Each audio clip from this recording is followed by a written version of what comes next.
Уважаемые товарищи солдаты, сержанты, офицеры и генералы, уважаемые гости, у нас сегодня двойной праздник.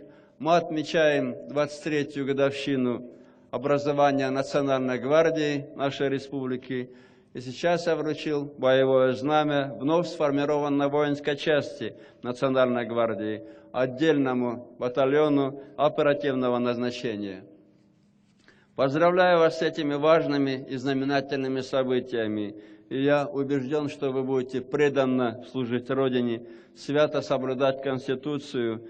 И я верю, что вы не пожалеете своих сил, и если будет нужно, даже своей жизни, для того, чтобы защитить нашу Родину. Потому что вы выбрали такую профессию – Родину защищать. Гвардейцы всегда по праву считались гордостью вооруженных сил Кыргызской республики, и гвардия достойно прошла эти нелегкие годы становления. И я хочу особо отметить, что наши гвардейцы с большой честью представили Кыргызстан на Красной площади в Москве на параде в честь 70-летия Великой Победы. Я уверен, что и в дальнейшем гвардейцы достойно продолжат свою службу и приумножат славные традиции Национальной гвардии.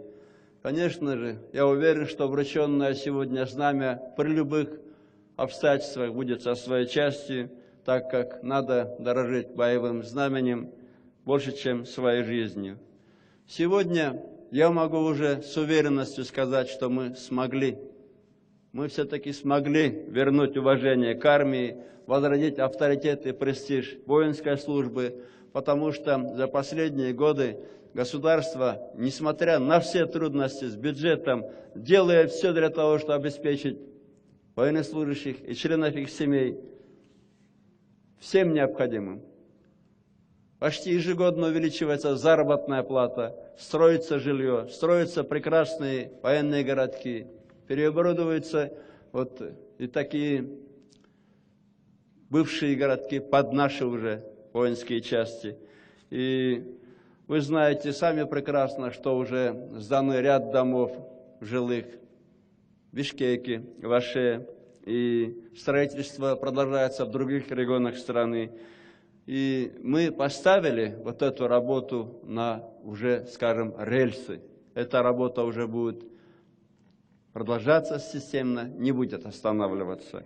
Потому что, еще раз хочу напомнить, тот, кто не содержит, не кормит свою армию, тот будет содержать и кормить чужую.